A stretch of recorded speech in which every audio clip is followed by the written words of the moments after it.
नमस्कार, मैं रचना शर्मा चढ़ती कला टाइम टीवी देख रहे सभी दर्शकों का स्वागत करती हूं। आप देख रहे हैं हरियाणा के समाचार। समाचारों की शुरुआत से पहले एक नजर आज के मुख्य सुर्खियों पर।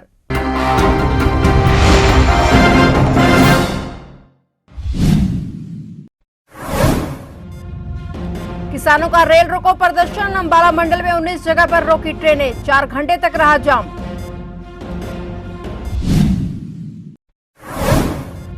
कुरुक्षेत्र पहुंचे अरविंद केजरीवाल और भगवंत मान। चुनावी अभियान का किया आगाज। लोकसभा क्षेत्र में धुआंधार प्रचार में जुटे दोनों सीएम। भाऊ गैंग ने ली डाबोडिया गैंग के शूटर की हत्या की जिम्मेदारी। सीसीटीवी फुटेज पे आई सामने। सोनीपत में शराब कारोबारी की गोलियां मारकर की हत्या।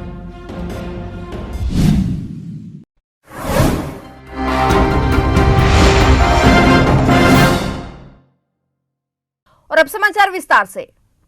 अपनी मांगों को लेकर किसान हरियाणा पंजाब के बॉर्डरों पर डटे हुए हैं। शंभू और खनौरी बॉर्डर पर किसानों ने पंजाब और हरियाणा में ट्रेनें रोक दी हैं। पंजाब में 22 जिलों में और हरियाणा में सिरसा समेत 3 जगह पर किसानों ने रेलवे ट्रैक जाम कर दिया। किसानों का ये रेल रोको प्रदर्शन दोपहर 12 बजे से लेकर शाम 4 बजे तक रहा। वहीं हरियाणा के अंबाला मंडल से कई ट्रेनें देरी से चली और कई ट्रेनों को रद्द करना पड़ा। अंबाला में जहाँ किसान ट्रेनें रोकने में विफल रहे, तो वहीं पंजाब में किसानों ने अंबाला मंडल के अंदर 19 जगह पर ट्रेनें रोकने में कामयाब रहे। इसका असर रेलों की आवाजाही पर पड़ा। किसानों के रेल रोको के चलते अंबाला मंडल के किसानों ने 19 जगह ट्रेन रोकी, लेकिन अंबाला में कहीं किसान नहीं बैठे। इसके चलते कई ट्रेनों पर असर हुआ है और कुछ ट्रेन रद्द करनी पड़ी।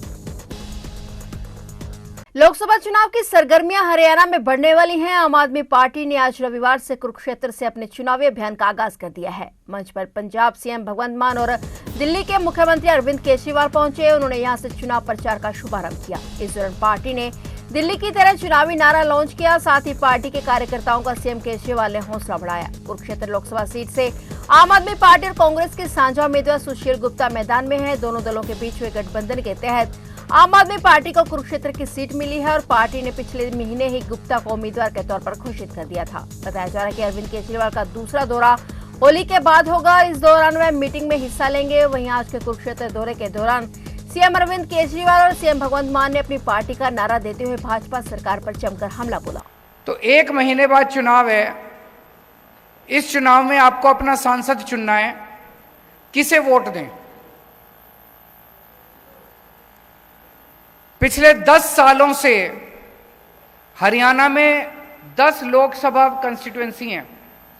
पिछले 10 सालों से आप 10 की 10 सीट बीजेपी के 10 लोकसभा एमपीज को दे रहे हो, 10 बीजेपी को जिता के भेज रहे हो।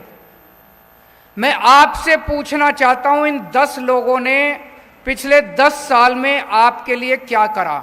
सोनीपत जिले में शराब कारोबारी की गोलियां मारकर हत्या कर दी गई। बदमाशों ने मुरथल के गुलशन ढाबे पर करीब 30 राउंड फायरिंग की, जिसमें शराब कारोबारी की मौके पर ही मौत हो गई। घटना के बाद बदमाश मौके से फरार हो गए। वहीं अब हत्याकांड का सीसीटीवी फुटेज भी सामने आया है। बता दें कि 2 ज्ञात बदमाशों ने काली स्कॉर्पियो में बैठे सुंदर पर गोलियां चला दी। दोनों बदमाश होंडा सिटी कार में बैठकर अपने साथियों के साथ आए थे। सुंदर ने गोली लगने के बावजूद एक युवक को पकड़ने की कोशिश की थी, लेकिन जख्मी होने के कारण सुंदर उन्हें पकड़ने में समर्थ रहा और युवक वहां से फरार हो गए। वहीं भाऊ गैंग ने इस हत्या की जिम्मेदारी ली है। उन्होंने सोशल मीडिया पर पोस्ट कर इस हत्याकांड की जिम्मेदारी ली। सोनीपत पुलिस बदमाशों को गिरफ्तार करने का प्रयास कर रही है। सोनीपत क्राइम ब्रांच की कई टीमें लगातार मामले की गंभीरता से जांच कर रही हैं।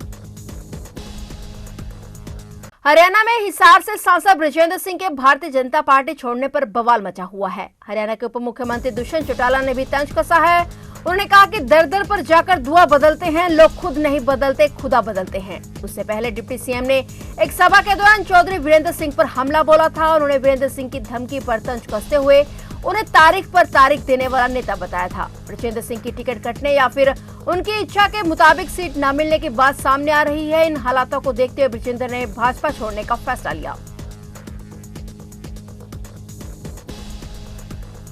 2 मासूम बच्चों की हत्या के मामले में पुलिस ने कलयुगी मां को भी गिरफ्तार कर लिया है। गिरफ्तार महिला रूबी सोनीपत के आदर्श नगर की रहने वाली है। बीते 22 फरवरी को रूबी ने अपने 2 मासूम बच्चों की गुमशुदगी का मामला दर्ज करवाया था, लेकिन जब शक के आधार पर पुलिस ने पूछताछ की तो चौंकाने वाला खुलासा हुआ था कि महिला रूबी ने ही अपने प्रेमी नितिन के साथ मिलकर साजिश रची थी। पुलिस ने मामले में आरोपी नितिन को पहले ही गिरफ्तार कर जेल भेज दिया था। फिलहाल पुलिस ने आरोपी मां को गिरफ्तार कर कोर्ट में पेश कर महिला को जेल भेज दिया है। पुलिस के अनुसार महिला का प्रेमी नितिन दोनों बच्चों यश और वंश को बाइक पर बिठाकर उत्तर प्रदेश के बागपत के खेतों में ले गया। वहां बारी बारी से गन्ने के खेतों में बच्चों का गला दबाकर हत्या कर दी। उसके बाद शवों को जंगल के पास खेतों में फेंक दिया गया। नितिन अपनी प्रेमिका से शादी करना चाहता था। उसे महिला के पहले पति के दोनों बच्चे पसंद नहीं थे। वह उनसे छुटकारा पाना चाहता था और इसी के चलते उसने हत्या को अंजाम दिया।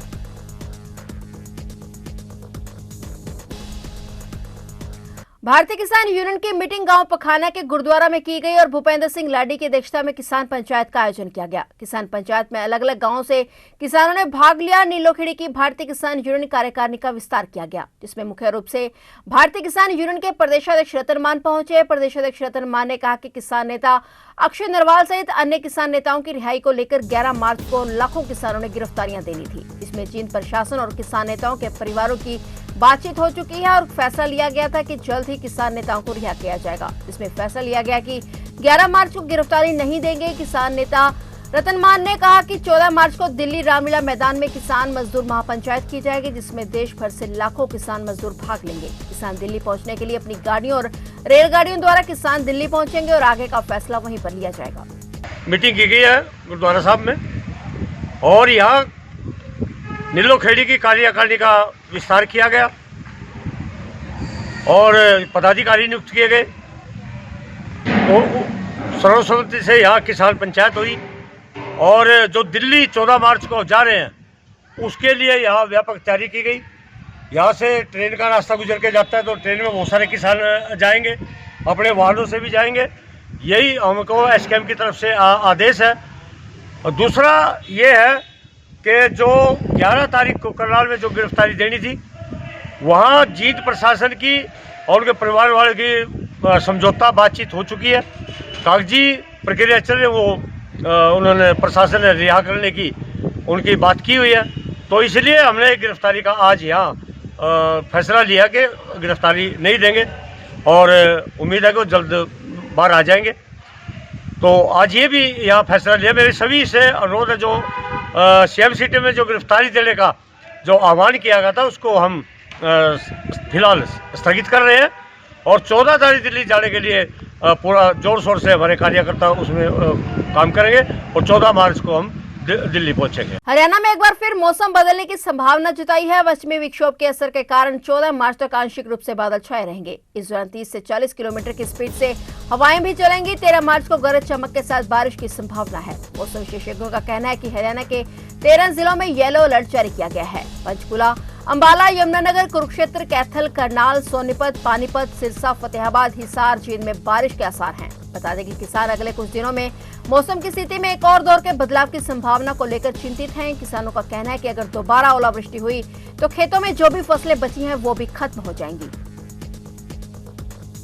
लोकसभा कुरुक्षेत्र से इंडिया गठबंधन के संयुक्त प्रत्याशी सुशील गुप्ता के चुनावी कार्यालय का शुभारंभ हुआ। इस अवसर पर कांग्रेस नेता सुदीप सुरजेवाला एवं कार्यकर्ता मौजूद रहे। इस दौरान लोकसभा कुरुक्षेत्र से इंडिया गठबंधन के संयुक्त प्रत्याशी सुशील गुप्ता भाजपा गठबंधन सरकार पर जमकर बरसे। उन्होंने किसानों के मुद्दे और युवाओं के मुद्दों पर सरकार को घेरा और सरकार पर जमकर निशाना साधा। फिलहाल हरियाणा के समाचारों में इतना ही और नए समाचारों के साथ फिर से हाजिर होंगे। तब तक के लिए देखते रहिए चढ़ती कला टाइम टीवी।